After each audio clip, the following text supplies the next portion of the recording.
Hello students, I am Praveen Jahangir और आज के वीडियो में बेटा हम डिस्कस करेंगे हेनरी फ्यूल के जो 14 प्रिंसिपल्स है ना मैनेजमेंट के, उन्हीं में से जो 12th नंबर पर प्रिंसिपल आता है वो है बेटा principle of stability of personal tenure. तो बेटा हम इसकी मीनिंग जाने उससे पहले मैं आपको ये बता देता हूँ कि यहाँ पर पर्सनल का मतलब होता है कर्मचारी, टेन्योर का मतलब होता है बेटा कि उसके द्वारा एक ऑर्गेनाइजेशन में कितने समय तक काम किया गया है, वो टाइम पीरियड, और स्टेबिलिटी का मतलब होता है फिक्स करना।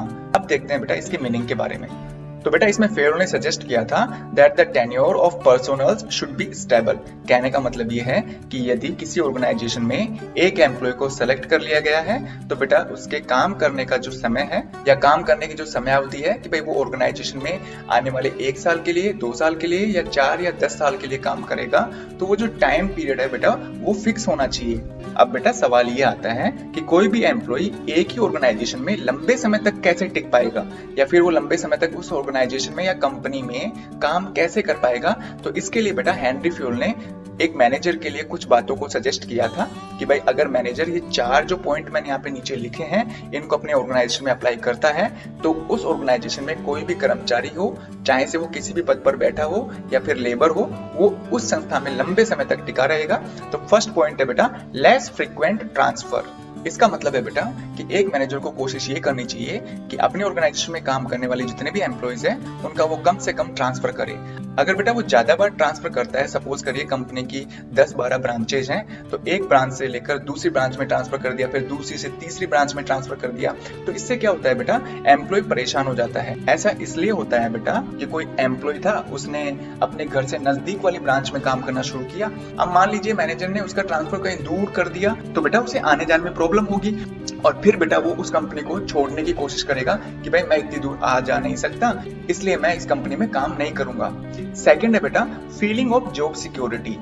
तो बेटा इसका कहने का मतलब ये था कि हमेशा किसी भी ऑर्गेनाइजेशन में काम करने वाले जो एम्प्लॉयज होते हैं, वर्कर्स होते हैं, उनके मन में बेटा ये सेंस हमेशा रहने चाहिए कि वो अपनी जॉब को लेकर सिक्योर फील करे। और इसके लिए सबसे अच्छा तरीका यही है कि एक मैनेजर को किसी भी एम्प्लॉय को रिक्रूट करते टाइम एक कॉन्ट्रैक्ट पर साइन करवा लेनी चाहिए ताकि एम्प्लॉय को भी ये फील हो कि भाई चलो हम 2 साल के लिए तो यहाँ पे हमारी जॉब सिक्योर है। तो इसके लिए बेटा क्या करना चाहिए मैनेजर को, एक मैनेजर को किसी भी एम्प्लॉय को बेटा क्या देना चाहिए, एक कॉन्ट्रैक्ट लेटर देना चाहिए ताकि वो अपनी जॉब को लेकर सिक्योर फील करे। थर्ड है बेटा लेस फ्रीक्वेंट रोटेशन। तो बेटा यहाँ पे रोटेशन का मतलब होता है एक डिपार्टमेंट से दूसरे डिपार्टमेंट में शिफ्ट करना। सपोज करिए कि एक एम्प्लॉय बेटा मार्केटिंग का काम करता है, सेल्स का काम करता है, और उस एम्प्लॉय को अचानक यदि आप कहाँ रोटेट कर देते हो या कहाँ पर सेंड कर देते हो, प्रोडक्शन डिपार्टमेंट में, तो अब बताइए वो एम्प्लॉय प्रोडक्शन डिपार्टमेंट में काम कर पाएगा सडन से? नहीं कर पाएगा। वहां पर हो सकता है उसका मन भी नहीं लगे, जितनी एक्सीलेंस उसमें सेलिंग के रिगार्डिंग थी, हो सकता है प्रोडक्शन के दौरान वो अपनी एक्सीलेंसी को बाहर नहीं निकाल पाए। यदि उस काम में उसे इंटरेस्ट नहीं आया तो बेटा वो फाइनली क्या सोचेगा कि भाई मैं यहाँ पे काम नहीं कर सकता, मैं कोई दूसरी कंपनी ढूंढ लूंगा। इसी तरह से बेटा फोर्थ है बेटा less frequent turnover of employees. यहाँ पर बेटा टर्नओवर ऑफ एम्प्लॉइज का मतलब होता है कि एम्प्लॉइज का बार बार आना, बार बार जाना। मतलब किसी भी ऑर्गेनाइजेशन में हर 2-3 महीने बाद में नया एम्प्लॉय आ रहा है और हर 2-3 महीने बाद में पुराना वाला जो एम्प्लॉय है उस कंपनी को या ऑर्गेनाइजेशन को छोड़ के जा रहा है। और फिर बेटा एक टाइम ऐसा भी आएगा जब सभी एम्प्लॉयज को ये पता चल जाएगा कि कोई भी एम्प्लॉय इस ऑर्गेनाइजेशन में लंबे समय तक नहीं टिक सकता है। तो बेटा जब भी कोई एम्प्लॉय या जो भी एफिशिएंट एम्प्लॉय होगा वो उस ऑर्गेनाइजेशन में आएगा तो वो 10 बार सोचेगा बेटा, और इस तरह से वो या तो उस ऑर्गेनाइजेशन में आना ही नहीं चाहेगा, यदि आ भी गया है तो बेटा वो परेशान होके चला जाएगा। तो बेटा अगर ये 4 चीजें एक मैनेजर ने अपने ऑर्गेनाइजेशन में संभाल ली ना तो बेटा कोई भी एम्प्लॉय उस ऑर्गेनाइजेशन में लंबे समय तक टिककर काम कर सकता है। तो चलिए बेटा अगर इस प्रिंसिपल को कोई भी मैनेजर फॉलो करता है तो उसे अपने ऑर्गेनाइजेशन के लिए क्या क्या बेनिफिट हो सकते हैं, तो उन बेनिफिट्स की बात कर लेते हैं बेटा। फर्स्ट पॉइंट है बेटा no wastage of time. If an employee is rotate frequently in different departments then he will take more time to learn new things that would be a wastage of time. तो बेटा इसका मतलब ये था कि यदि एक एम्प्लॉय को बार बार एक डिपार्टमेंट से दूसरे डिपार्टमेंट में रोटेट किया जा रहा है या उसे भेजा जा रहा है तो he will take more time to learn new things. तो बेटा दूसरे डिपार्टमेंट का उसे नॉलेज कम होता है, अब उन चीजों को समझने के लिए वो ज्यादा टाइम खर्च करेगा, और ज्यादा टाइम खर्च करेगा तो बेटा उस एम्प्लॉय का जो बेस्ट आउटपुट है वो निकल के सामने एक ऑर्गेनाइजेशन के लिए नहीं आ सकता है। तो इसी चीज से बचने के लिए बेटा स्टेबिलिटी ऑफ टेन्योर वाला प्रिंसिपल एक मैनेजर को अपने ऑर्गेनाइजेशन में अप्लाई करना चाहिए। सेकंड है no wastage of resources. If sales employees transfer to production department then it would be a great disaster. मतलब बेटा इस पॉइंट को समझने के लिए मैंने यहाँ पे एक एग्जांपल लिखा है, वही एग्जांपल जो मैंने वीडियो में पहले बताया था आपको कि सेल्स एम्प्लॉय को यदि आप प्रोडक्शन डिपार्टमेंट में भेज देते हो तो बेटा फिर वो प्रोडक्शन डिपार्टमेंट के लिए एक बड़ा खतरा साबित हो सकता है। हो सकता है कि वहां पे जो मटेरियल का प्रोडक्शन करना हो वो उस मटेरियल या रिसोर्सेज को खराब करना शुरू कर दे, क्योंकि उसे वो सारे काम आते ही नहीं है जो कि एक प्रोडक्शन डिपार्टमेंट में ऑलरेडी जो काम कर रहा है एम्प्लॉय उसको आते होंगे।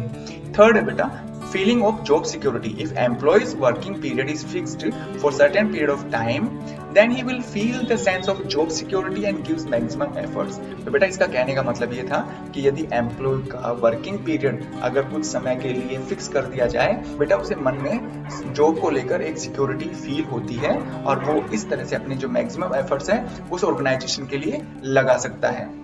फोर्थ है बेटा efficiency improvement of employees. Doing work in the same department will increase the efficiency level of employees. अगर बेटा कोई भी एम्प्लॉय सेम डिपार्टमेंट में एक लंबे समय तक काम कर रहा है ना, तो बेटा वहां पर काम करते करते उसकी जो एफिशिएंसी है वो 100% इंप्रूव होगी बेटा, और वो अपने ऑर्गेनाइजेशनल गोल्स को अचीव करने में अपना पूरा एफर्ट्स डाल देगा।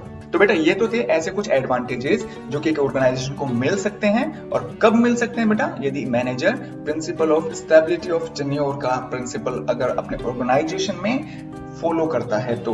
अगर मान लीजिए वो इस प्रिंसिपल को फॉलो नहीं करता है या इस प्रिंसिपल को वो वायलेट करता है तो बेटा उससे उसके ऑर्गेनाइजेशन को काफी सारे नुकसान हो सकते हैं। तो चलो बेटा ऐसे ही नुकसान के बारे में हम बात कर लेते हैं। तो बेटा ये जो सारे आपको नुकसान दिख रहे हैं ना, वो इसके एडवांटेजेस के जस्ट उल्टे हैं। वेस्टेज ऑफ टाइम, वही बात हो गई, यदि आप किसी एम्प्लॉय को एक डिपार्टमेंट से दूसरे डिपार्टमेंट में भेज रहे हैं तो वहां पर बेटा उसको चीजों को सीखने में ज्यादा टाइम लगेगा। हो सकता है वो टाइम अपने सेम डिपार्टमेंट में काम करते हुए अच्छी चीजों में इन्वेस्ट कर पाता। सेकंड है बेटा वेस्टेज ऑफ रिसोर्सेज, सीधी सी बात है, वही प्रोडक्शन वाला जो एग्जांपल यहाँ पे ले सकते हैं हम। थर्ड है बेटा डोंट गिव 100% एफर्ट्स। और बेटा सीधी सी बात है, यदि एक मैनेजर अपने एम्प्लॉइज को बार बार रोटेट करता रहता है, बार बार ट्रांसफर करता रहता है, तो बेटा इस चीज से वो परेशान हो जाता है और वो अपना 100% जो आउटपुट होता है वो ऑर्गेनाइजेशन के लिए नहीं दे पाएगा। फोर्थ है बेटा no achievement of organisational goals. और यदि बेटा किसी ऑर्गेनाइजेशन में हर 2-3 महीने में जो एम्प्लॉइज है वो एक्सचेंज होते रहते हैं तो बेटा एक सिस्टमेटिक तरीके से वो ऑर्गेनाइजेशन चल नहीं पाएगा और वहां पर जो ऑर्गेनाइजेशन गोल्स है वो with in the given time वो अचीव अपने नहीं कर पाएगा बेटा। फिफ्थ बेटा ट्रेनिंग कॉस्ट विल इंक्रीज। और बेटा इसमें यह है कि यदि आप हर 2-4 महीने में नए एम्प्लॉइज ला रहे हो तो उसको ट्रेनिंग करने का खर्चा बढ़ेगा। ऑलरेडी अपने एम्प्लॉय को किसी दूसरे डिपार्टमेंट में भेज रहे हो तो दूसरे डिपार्टमेंट की चीजों को सिखाने के लिए भी उसे ट्रेनिंग देनी पड़ेगी। तो ये फालतू का जो ट्रेनिंग वाला कॉस्ट खर्चा होता है, ट्रेनर लाना पड़ता है, उसको समझाना पड़ता है, टाइम भी वेस्ट होता है, तो इस तरह के बेटा नुकसान उसको उठाने पड़ सकते हैं। और सिक्स्थ वाला बेटा यू विल टेल, मतलब आप अपने मन से बताइए मुझे कि 6th पॉइंट में आने वाला जो नुकसान है वो क्या हो सकता है। अपने अपने दिमाग से सोच के आप मुझे कमेंट बॉक्स में कमेंट करके लिख सकते हो बेटा। इससे बेटा क्या होगा कि मुझे बहुत बड़ी खुशी होगी कि आप मेरे वीडियोस देख रहे हैं। मैं जो क्वेश्चन पुट अप कर रहा हूँ उनके जवाब भी बेटा आप कमेंट बॉक्स में देते हैं। तो बेटा उम्मीद है आपको ये प्रिंसिपल अच्छी तरह से समझ में आया होगा। और हाँ बेटा आपकी स्क्रीन पर जो ये लास्ट में एंड स्क्रीन आएंगे ना, उसमें मैं अपने अलग अलग सब्जेक्ट्स के जो वीडियोस है वहां पर डाल दिया करूंगा। यदि आपको कॉम्पिटिटिव इंग्लिश ग्रामर पढ़नी है या फिर कॉम्पिटिटिव मैथ्स पढ़नी है तो उनकी एंड स्क्रीन भी आपको अपने वीडियो के एंड में दिख जाएगी। वहां पर क्लिक करके बेटा आप उन वीडियोस को देख सकते हैं। तो यदि बेटा आपको वीडियो अच्छा लगा है तो इसे लाइक करिए, अपने दोस्तों में शेयर करना न भूलिए। यदि आप चाहते हैं कि मेरे वीडियोस इसी तरह से आपकी स्क्रीन पर आते रहें तो इसके लिए बेटा आप मेरा चैनल सब्सक्राइब कर सकते हैं, वो आपकी इच्छा है। थैंक यू बेटा।